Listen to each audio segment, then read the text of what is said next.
बच्चों, आज class 12th का हिंदी इलेक्टिव प्रोजेक्ट रेल के तहत वीकली टेस्ट आपका लिया गया 28/8/2024 को। ऑफिशियली आंसर जारी कर दिया गया है, जिसको इस वीडियो के माध्यम से आप लोगों को बता रहा हूँ। चैनल पर पहली बार है तो सब्सक्राइब कर ले और माफ़ी चाहते हैं लेट से वीडियो बनाने के लिए। समय का थोड़ा अभाव रहता है, क्वेश्चन भी लेट से आता है, जिसके कारण समय से हम लोग आंसर नहीं दे पाते हैं। तो फिर भी हम लोग देख लेते हैं, क्योंकि रेल प्रोजेक्ट में जो भी क्वेश्चन पूछे जाते हैं सारे परीक्षा उपयोगी हैं। आपके फाइनल एग्जाम में इससे बहुत सारे क्वेश्चन आ सकते हैं, इसलिए कॉपी में नोट करके ज़रूर याद कीजिएगा। तो पहला क्वेश्चन है आपका, अज्ञेय का मूल नाम क्या है? तो अज्ञेय का जो मूल नाम है वो है आपका सच्चिदानंद हीरानंद वात्स्यायन।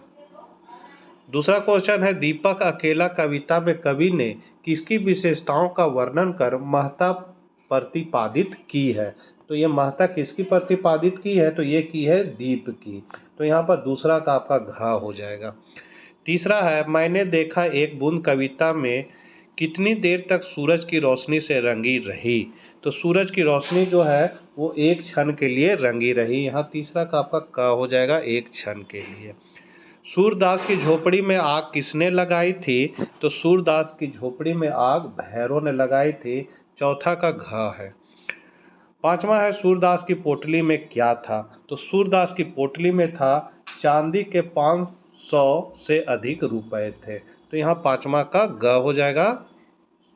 छठा है, सुभागी को मन ही मन कौन चाहता था? तो सुभागी को मन ही मन है सो जगधर चाहता था।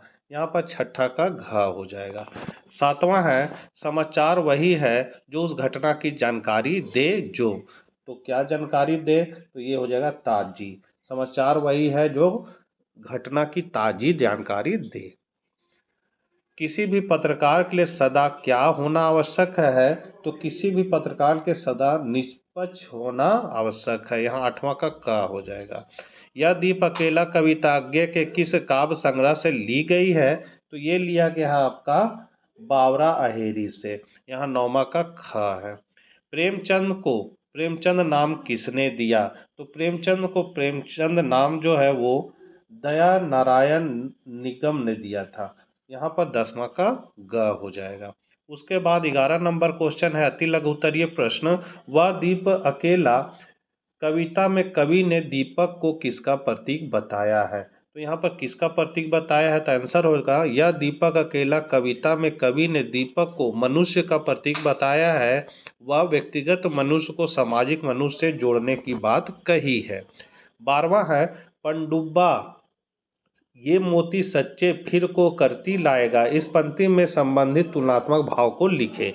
आंसर है, कवि कहते हैं कि यह वह गोता है जो हृदय रूपी समुद्र में डूबकर रचनाओं रूपी मोतियों को खोज कर लाता है, अर्थात कवि साहित्यकारों की ओर संकेत कर रहे हैं।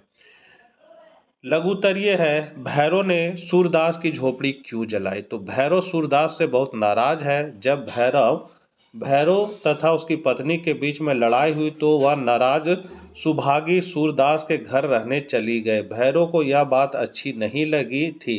सूरदास हताश सुभागी को बेसहारा नहीं करना है, अतः अंत वह उसे मना नहीं कर पाया था और उसे अपने घर में रहने दिया था। भैरव के लिए यह बात असहनीय है। भैरव को सूरदास का यह करना अपमान लगा था, जिसके कारण उसकी झोपड़ी जला दी थी। 14 है, यह फूस की राख न थी, उसकी संदर्भ सहित विवेचना कीजिए। तो सूरदास एक अंधा भिखारी है, उसकी संपत्ति में एक झोपड़ी, जमीन का एक छोटा सा टुकड़ा और जीवन भर जमा की गई पूंजी है। यह सब उसके जीवन के आधार है। जीवन उसके किसी काम की नहीं है, उस पर सारे गांव के जानवर चरा करते हैं और सूरदास उसी में प्रसन्न है। झोपड़ी जल गई पर वह दोबारा भी बनाई जा सकती है, लेकिन उस भाग में उसकी जीवन भर की जमा पूंजी जलकर राख हो गई है। दीर्घ उत्तरीय प्रश्न है, पत्रकारिता का मुख्य उद्देश्य क्या है? तो पत्रकार अपनी रचनाएं तैयार करते समय लोगों को उनके जीवन में जुड़ी जानकारी देने का प्रयास करते हैं। यह महत्वपूर्ण है कि पत्रकारिता न केवल सटीक हो बल्कि उपयोगी भी हो।